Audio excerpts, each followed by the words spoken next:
All right, it's very important that your classes take the sight reading test every week. And you as a teacher will be able to track their progress over time. So they'll go into this and they'll just start the test wherever they want to do that. But you as the teacher, you'll go into the reports, and there's this button right here, student reports. Click on that. And then over here on the right, you see sight reading. Go ahead and view the report. And you'll want to first set the date.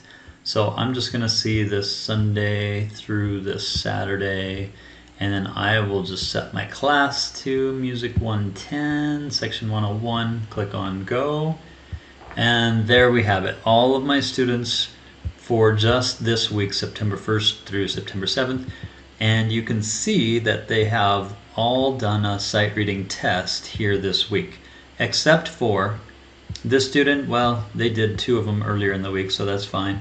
This one right here is missing one, so I need to talk to Violet, and I also need to talk to Allie and make sure that they take their sight reading test.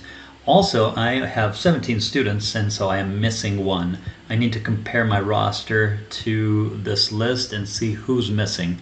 It's very likely they've already created a Piano Marble account and they just forgot to go into here, click My Teacher, and then go down to Teacher and Class and put my email address here, click the green check mark, and then select My Class.